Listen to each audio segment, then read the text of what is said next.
Speaker, sir, reply to star question 33A. So the names of the smart towns in Meghalaya are number 1, Tura town, number 2, Jowai town. B, so the total amount that has been sanctioned are Tura town 338.152 crores, Jowai town 79.8 crores. Number C, sir, is as per statement placed in the table of the House.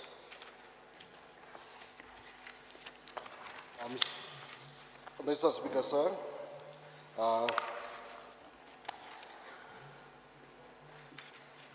the reply from the Chief Minister is very pleased, and by selections of a smart town, we see that so many projects and facilities can be given to any town. So may I ask the government, is there any plan of the government to increase the number of smart towns? So we would obviously desire to see that all the headquarters of the districts are taken up, but of course it will be done in a phase-wise manner. But immediately we don't have any immediate plans to take up any particular town as such, but definitely, sir, it's in our agenda at large to see that all our towns and especially the district headquarters come under this kind of a program. Mr. Speaker, may I know from the Chief Minister, to get in the smart town, what are the criteria for selections of a smart town? So there is no specific criteria as such. It was started basically with the concept that different programs and schemes are taking place in different departments.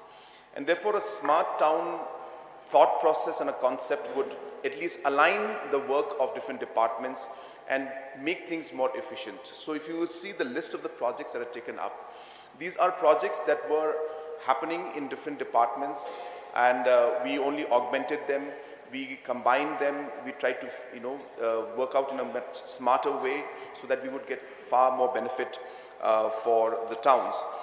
So that is the basic concept of it, and there is no specific criteria. As I said, we have decided that when Shillong Smart City project is going on, at least the two other regional headquarters of Garo Hills and of Jente Hills should also be included. And that's how we started with that concept. But as we move along, we will examine the possibility, as I said, of expanding it further.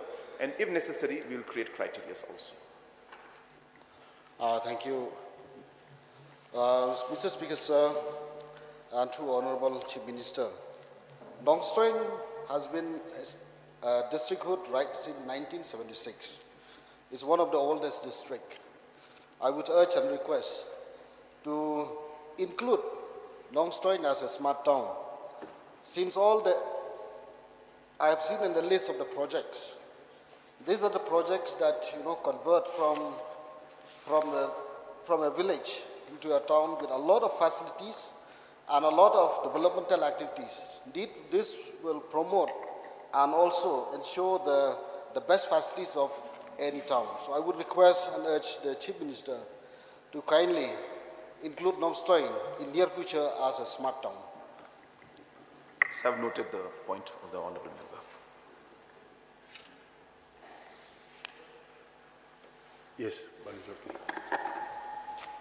Sir, I would like to thank the Honourable Chief Minister, sir, for the reply, and also, sir, for taking up the very good project of including the jowai in the Smart Town project. And we have seen, sir, that almost all of the road in jowai has been constructed, sir. But just one point, sir, the footpath which was just in front of Kianangbak Government College, it has been constructed only for maybe a few meters, 20 to 30 meters. Whether that is a part of Smart City project, sir? So that smart town, I think he's presuming. Yes, Smart Town. Yeah. Sir, I don't have the micro details of every footpath that is being made. But definitely, sir, there is a concern. I have noted it down, sir. And whether it is there or not, we will ensure that whatever has to be done to complete it should be completed. And if there is any work pending, sir, I will look into it personally. Sir, that's why it is this point, sir, because a footpath for a few meters, it has been constructed very beautifully, sir. So I want that the same type of construction should be done to all the footpath in jowai, sir. That will look nicer for our town. So I've noted the